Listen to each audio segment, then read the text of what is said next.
It's like when I have a good cup like that, it signals safety to my body and I melt. I calm right down. And it's just a different space altogether.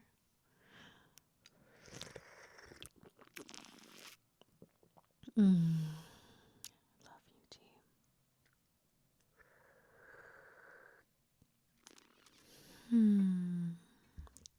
Okay, one second. I'm gonna go see if there are headphones hiding under this hair. You believe it?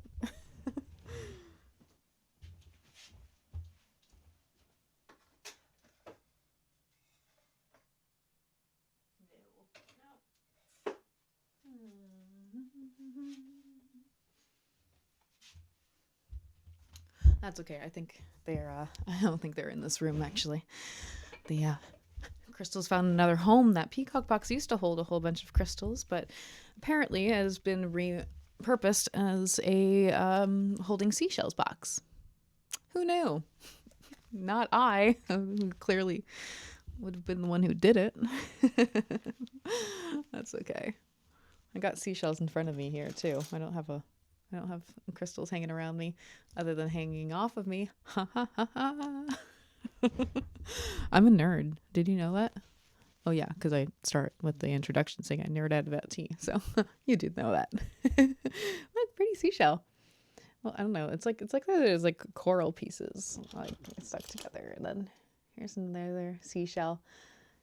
It's just some like orange little splatches here. I picked this up in Cuba. I went to Cuba recently, and just picked out a variety of shells. Now it was interesting.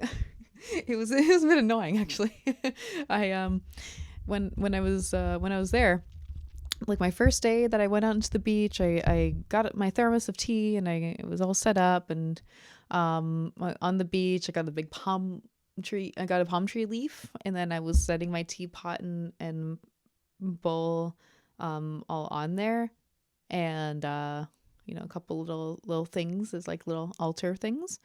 And so I was having this beautiful tea session on the beach and like just getting really in tune and loving the water and the sand and the heat and all the things.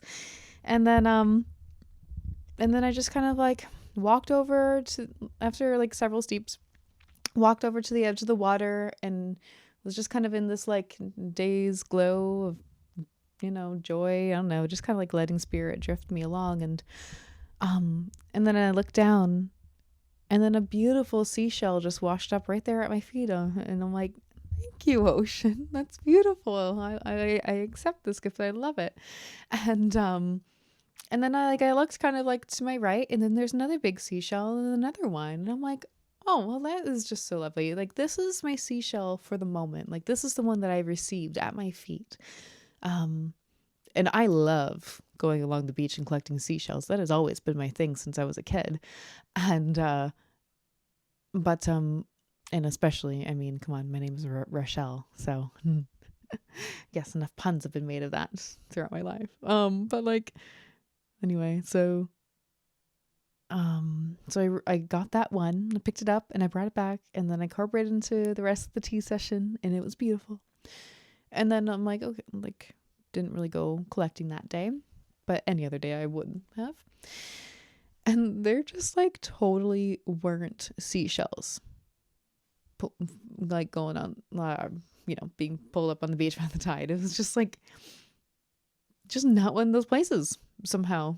But I totally thought there was, because there was the few, and I'm like, they're big, they're awesome. Oh my gosh, I was like, I can go and collect and like all joyous, whatever. They actually just weren't there. I worked really hard to collect a bunch, and they pretty much amounted to all that's in this bowl, which is still a beautiful little collection. Don't get me wrong. I appreciate them. But it's like, oh, oh well, at least I have the memory of them, and they're beautiful. Look at this. Look at the spiral. Yeah, that's the oh, what's the word? The spitting and the sacred geometry. The nautilus always does that, and flowers and everything. Yeah, it'll come back to me. I think about this word a lot, but of course I can't think of it right now. Oh, Okay. Oh, there's still tea to drink. I love tea. Speaking of tea. Sorry. I don't know if you get the same effect as like, when it's like you're listening to an album and it has a certain name, and then one of the songs you hear a line that is the album title, and you're like, that's it, that's the yeah. That exciting moment. Anyway, I don't expect you to get that excited about me saying the name of my own podcast during my podcast, but apparently I get that excited about it. Why not? Why not?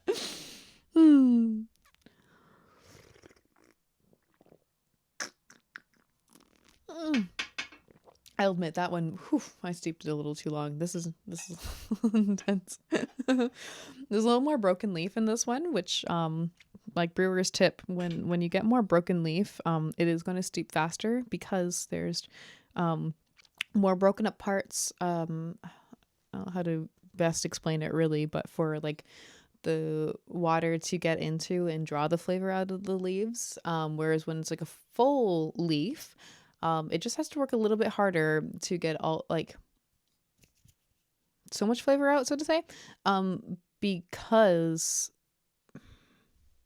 the whole leaf, it's holding its form. And so, like, let's say the inner part that is holding its structure together is not releasing as much flavor until you're steeping it down and all the way through. Whereas the broken leaf, it's all those little, broken like veins and parts are actually releasing the flavor a little bit more. So the broken leaf ones are going to steep a little bit faster. So I can't. My steeping time has to be shorter with this one. And it's not because like I bought this one and it was much broken leaf, but I've had it for a good few years now, getting through the bag and getting to the bottom, and the leaves just break. So yeah. So I kind of want to pour that in and pour it right out. I think that will be a safer steep. Because keep in mind, while you are decanting, that whole time, that, I don't know how long that was, 15, 20 seconds or so, it is still steeping while you're pouring it out, because the water is still very hot and affecting the leaves and drawing out the flavor. And as it's moving and dancing through, because I like to do a little stir, like stir the pot and then it pouring, right? So it is still steeping the whole time that you're pouring it out. So if you're practicing gong fu cha, if you're trying to figure out why you're brewing it and it's a little bit too bitter, you're not getting quite the right flavor, and so that's brewing tip. That's because of that. You are literally still steeping as you're pouring it out. So if it's a very sensitive one, then you're just going to want to pour in the water and pour it right out. And yeah, try it. The beauty of practicing gong fu cha is that it is a practice, and you're learning with every single different tea that you ever come across, which is just like a never-ending quest. Once you fall in love with tea and gong fu cha, then it's always that learning experience. And yeah, right, like gong fu is a kung fu. It's a skill that is developed over time, so there's no perfection to it. And I mean, right, like I brew a lot of tea, but I'm like, that one became a little bit bitter, which I can handle, but it's like not as enjoyable. So, but then the beauty of a tray, that's like this, right? We got the holes, and if this whole pot turned out terrible, I'll just pour it right down and then do a re-steep. And yeah, that does make me lose a little opportunity, I guess, lose a little bit of the steeping potential and experience of these leaves. But that's just then a personal choice. Do I feel like suffering from a super bitter, or do I just want to enjoy it the whole time and just dump it out and retry? Because it doesn't hurt you or anybody if you do pour it out. as much as I like to savor and get every little last drop and experience out of a tea, um, then it's also humbling to just accept, okay, no, I can just let it go and try again in the future. I'm still going to be caffeinated. I'm still going to get the energy out of the tea. That is all okay. And I can just let it go. Yeah. The only time it's going to hurt is that if I have no other tea supply and I am going to be screwed, so to say. I'm going to bookmark that, come back to a Buddhist Taoist concept. But I'm only brought a couple of bags of tea with me, or I'm very, very poor and I only have a little bit of tea left, and then I'm not really going to be able to replenish myself. And then that's when it hurts to just discard a pot or whatever. Oh, that was cozier. Yep. That was done right. Bookmark to something that I read that was like a Buddhist or Taoist concept that was if I never had tea again in my life, would my life be any different?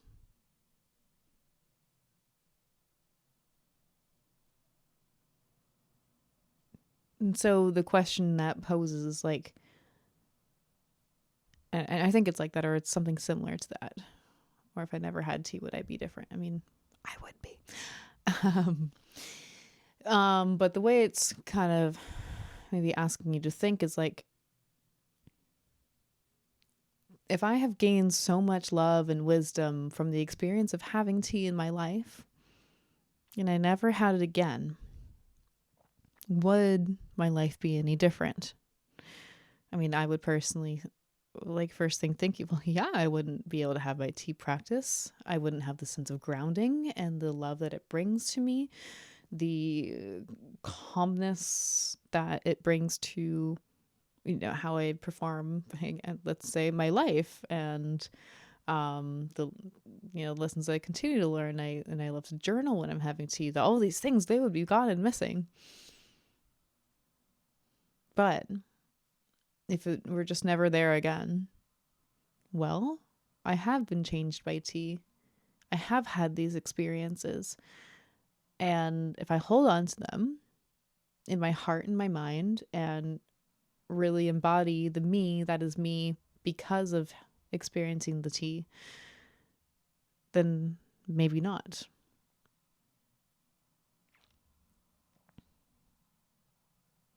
I still say yes. Without tea, maybe I'm just gonna become a raging alcoholic. My life is over. It's all horrible.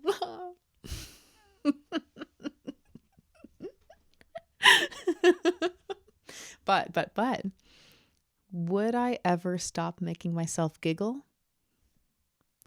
Never.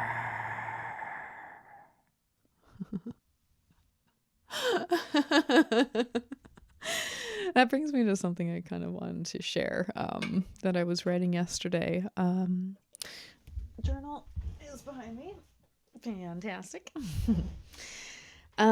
So Rebecca Campbell, who I've read an oracle card of hers from the Rose Oracle before, she's doing a thing right now for like learning about meeting your soul, like your soul that is in your body. So the one that has perhaps lived many lifetimes before and is on a specific mission in this lifetime right now. And so she did a little guided meditation and then some like prompts. And I quite enjoyed those prompts. And yeah, they really revealed something for me. And so one of the parts was like, okay, so if there's something that really stood out to you in what you journaled out of these prompts, circle it or underline it and, give it a little bit more power, or something that you can maybe act upon today in this next 24 hours. That is about whatever that thing is for you. Sorry, I feel power when I hold my dreadlocks. It was interesting today too, during some of the powerful moments during at the temple today, and just like listening to somebody singing in Punjabi or reading scripture. I don't know what it was really, but I was just standing there holding my hair. Hair is really a source of power, and it's definitely true, because when you go into the temple, you have to cover your head. I'm wearing this scarf right now, so I could just put it in there, or walk in there and then put it over, and then, well, easy peasy for me, I guess. But but to do that for the respect, but like to cover your head and your hair, like there's something, yeah, I don't know. I'll have to look more into their philosophy and theories behind it, but yeah, I can appreciate it. Anyways. But I was holding my hair, and it was, anyways.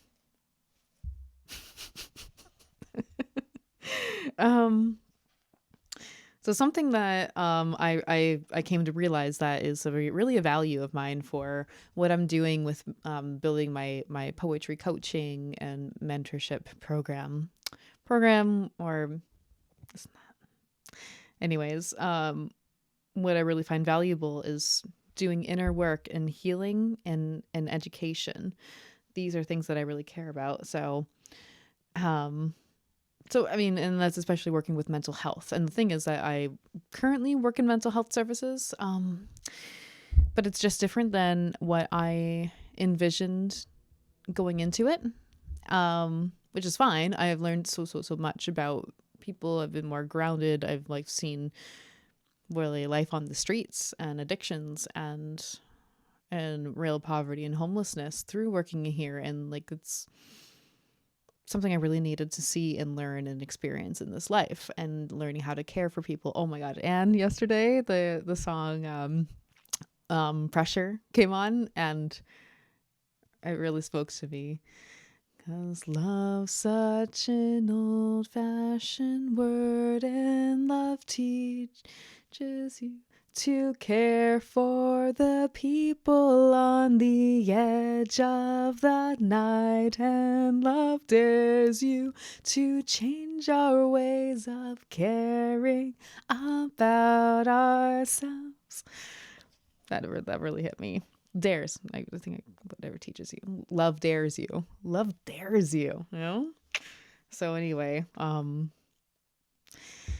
my vision for mental health work was more about the self-care and the healing and the education. And like, that's where I was really coming from when I decided to work for the Canadian Mental Health Association. Now all those, and yeah, there's elements of these things, of course, in what we do, but it's not really set up as a program that really draws me in and makes me want to stay there. I want to do other work and be more effective with mental health. That's why I'm building what I'm building, a whole other program for people to guide people into doing the inner work and towards education, and really learning how to be with themselves and learn and grow. I don't know. I feel like I'm repeating myself, but I hope it's landing in some way. Anyways, for my vision for doing mental health work, I value inner work and healing and education. I also wrote resilience, because I remember that was part of our core missions, anyways, with the company. So inner work, healing, education, resilience, and laughter. I wrote in my mantra, like one of my poems, but I called it mantra, and that laughter is my greatest strength. And I really see that as one of my values, because I mean, you see me and I will find any way to crack myself up, and I'm trying, I just do. And what is that? Oh my gosh. Okay. I'm like, what are these little things in my hair? See? Speaking of which, just make myself crack up on any little thing.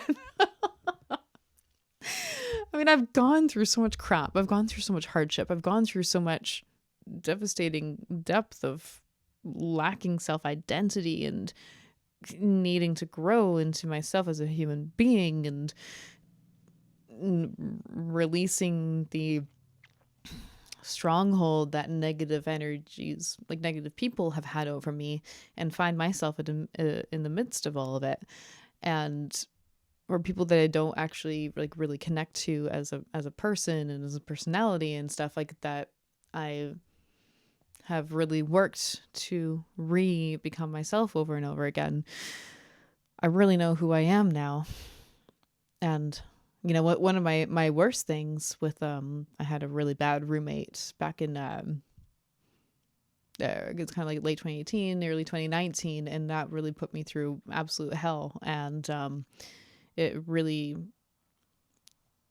ripped a part of my soul out, let's say, like that. I did another video about kind of more or poetic storytelling of what that was, and that was called Writing Was My Hero, and how I used writing to get myself out of this negative frame of mind that was so filled with the negativity and it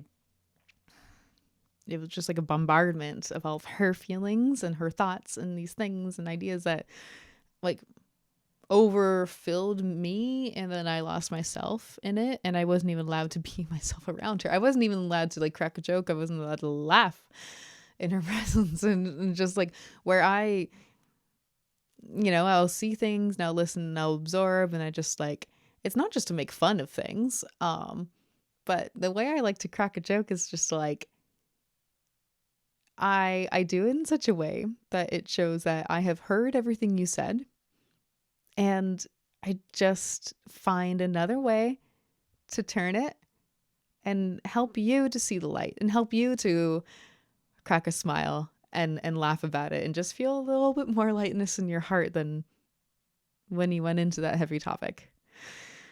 And laughter is just so beautiful and healing, because laughter reveals something that is true. That's part of why we laugh, because we are finding a place of agreement about something or some element, or being humbled by something, or just this is simple finding humor. I don't know. It's if I were to really get so philosophical about why we laugh, I got to study more. It just I'm like, why am I laughing like that right now? I don't know. I don't feel like explaining it. I just do. But there is truth in laughter, and just being able to laugh about something, after such periods of heaviness, it's just so relieving and so beautiful. And so and even that helps me to describe what it is I'm here to bring to people. I mean, I'm like such a great listener, and it was very kind that a friend said to me yesterday, like when I'm describing to her like what I'm building here, and she's like, what strikes me about you is that you really listen when people are talking, when I'm talking, and you're not listening like other people do. Because a lot of people, or most people, listen so that they have an answer and they have something to say or turn it about themselves at the end of it. And I just feel you listening, and it's just so unique and wonderful. I mean, thank you so much. And yeah, I mean, I listen so that I can listen fully, and I mean that, and I think that came from me personally feeling like I haven't always been heard in my life, and and that didn't feel good to me. It doesn't feel good when you don't feel heard, and so I've practiced deep listening and giving people space to really say if it's decompressing or just sharing or showing their emotions, showing their excitement about something. And sure, certainly it's been a learning experience for me to set my own boundaries and also learn when to intercept and be a part of a conversation too. Right? If you get why I'm giggling with that, you'd be giggling too if you relate to that. But I guess it's a gift, or it's an art, or it's something. But if you were to work with me one-on-one, what you would also receive is a very very healing conversation and somebody listening to you deeply, and then that might become me being able to give you very good advice on something or help you to work through something because I'm hearing the depth of what you're saying, and not even just hearing the depth, but I feel it too. So that's part of the power that I and the love that I am bringing into my coaching. But I always want to be helping people to smile, because I don't even need to say it. I don't need to explain, because I want to help people smile and I want to help people laugh, especially if they haven't for a very long time. Yeah. It helps me to remember and even reveal that to myself, because when I'm saying I want to help people with mental health through a writing journey, a writing practice, I mean, especially with poetry, but would be more writing involved. But I even have sunk more into the heaviness and the depth that is a deep struggle of a mental health experience. And so I'm like, I know that I have the strength within me to help people, and I want to do that, and I have this love in my heart, and I can guide people. But then remembering how much I value happiness and laughter and love and joy, that's the other whole side of it. That's where you're going to be. If you're down in the depths, and if you're struggling, you're deep down that well, we can pull you up. I say we because you're going to be doing that inner work. You're going to be healing yourself, and I'm going to be here to help you and guide you and listen and pull you through.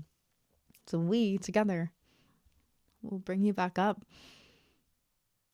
And it's not like it would never be like a petty laughter. It would never be like a mocking people laughter, because that's not going to heal you at all. That would put you right back into a negative place, because that's not authenticity. That's not self-expression. That's some feeling towards or against or whatever on somebody else. But the trueness of the experience, life experience, the emotional experiences, that's what it would be.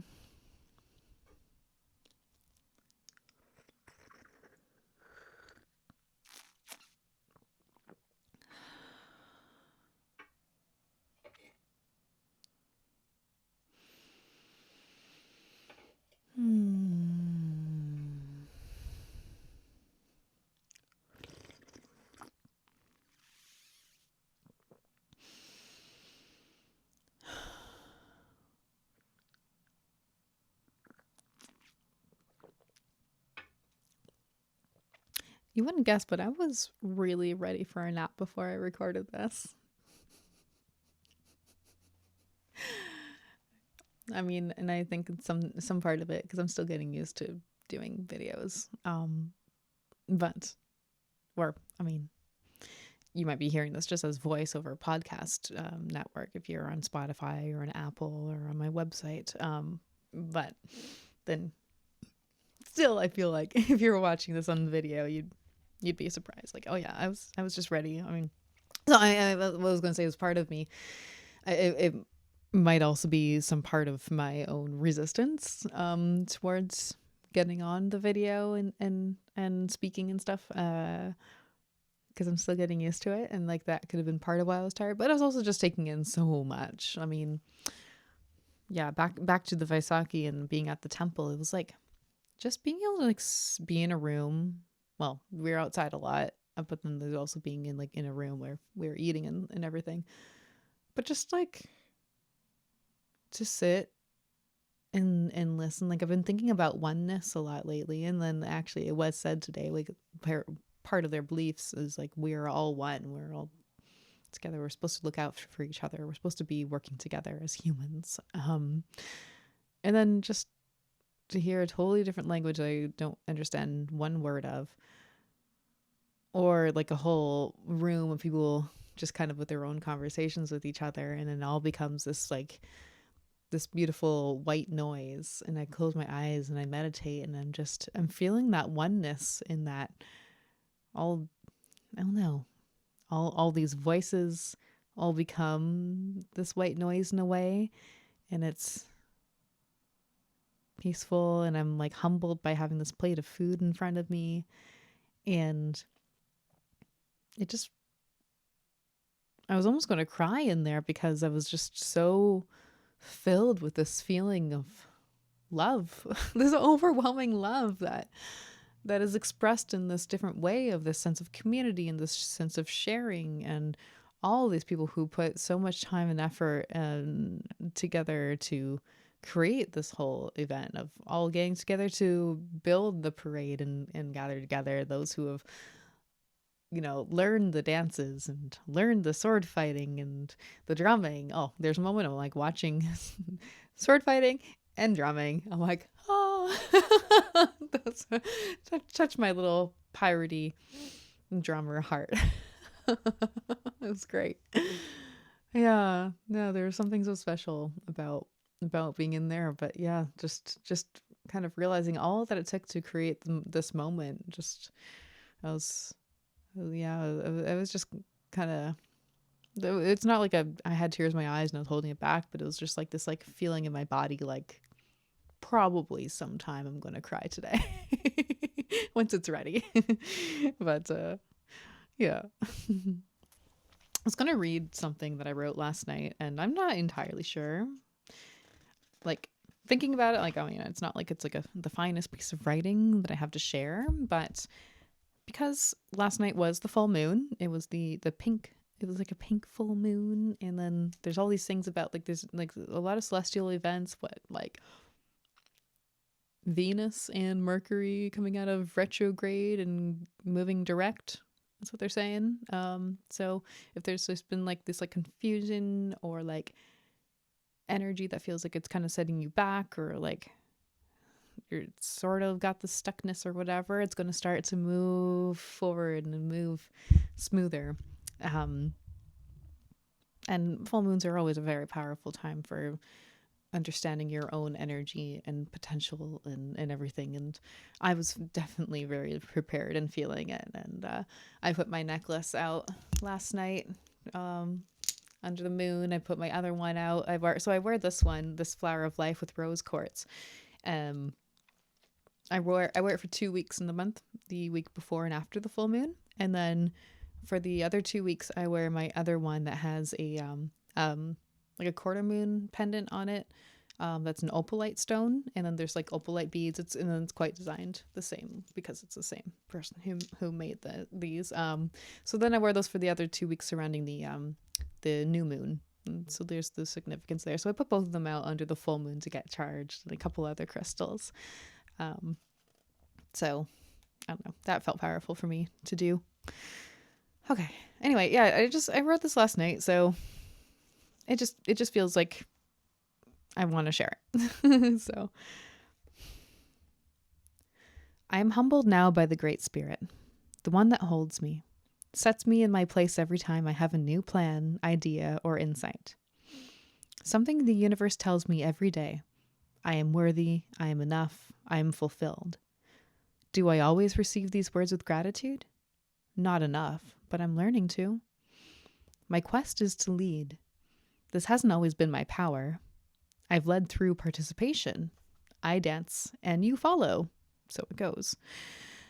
Am I doing everything right? Certainly. What could be wrong? The wrong thing to do would be to shut down. I have so much power inside of me. I could cause an earthquake across the globe.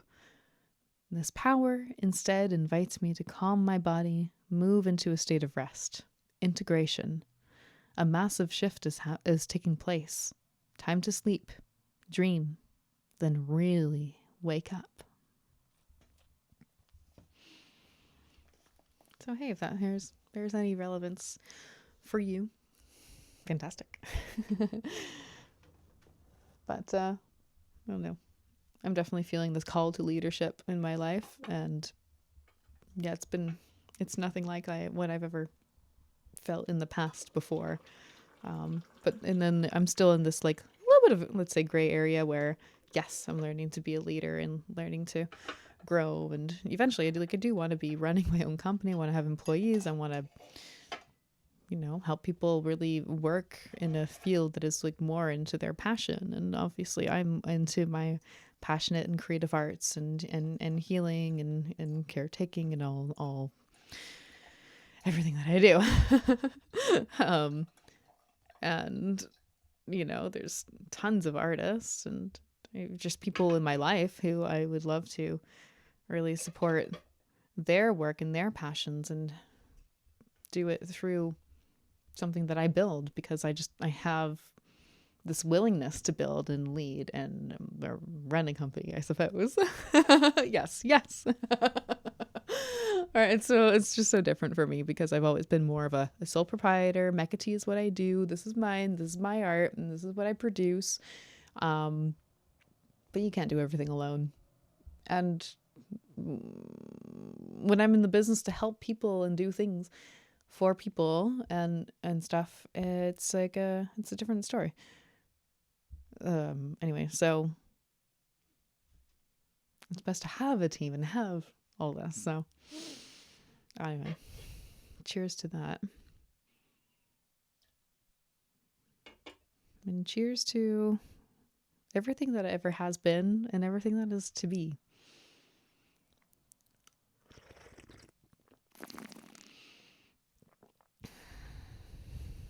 Let it flow, let it be, let it come.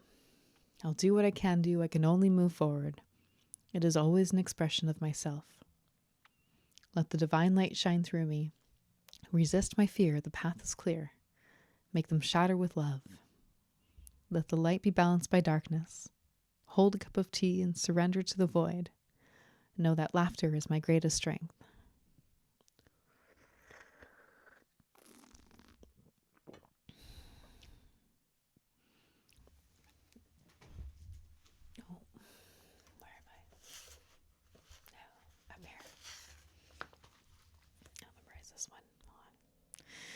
May I express positivity. May I carry a sense of healing. May I find joy.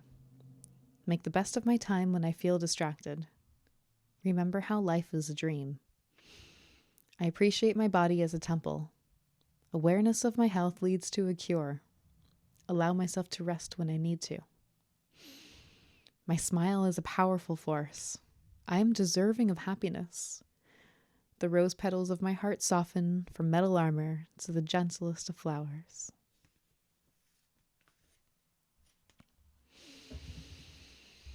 And have I been smelling the flowers? I have. Oh my gosh, the cherry blossoms are out, the tulips are out, the daffodils, a whole bunch of different little flowers. It is just, it's so amazing.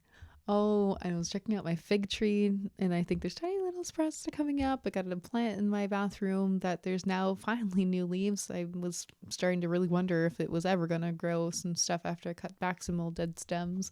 And it is. And I have this little spruce, too, that I got not last Christmas, but the one before. Was mostly raising it inside, brought it outside, and then it looks pretty dead. And so I was so thrilled that suddenly out of nowhere, like I just hadn't been watching the plant, and there's all these fresh little buds on it, and it's looking this fresh green that's coming out again, and oh, it's so exciting. I'm like, what have you been doing? How did you do this? This is amazing. I love you. Oh, oh, so it was really exciting for that. I put some in this past week. I was like doing a bunch of weeding in the garden. I put some potato seeds in the ground. I have some beets growing in a grow light, and some lettuce as well. Oh, so all the plants are growing and the flowers are flowering, and it smells great out there. Oh. So appreciate the spring. All these beautiful things, and I guess, what is it, next week already is Easter? I guess it's Easter. Yay! So, thank you for listening and or watching, and I hope you have a lovely day. Take care of yourself and enjoy everything that the season has to offer you. Cheers.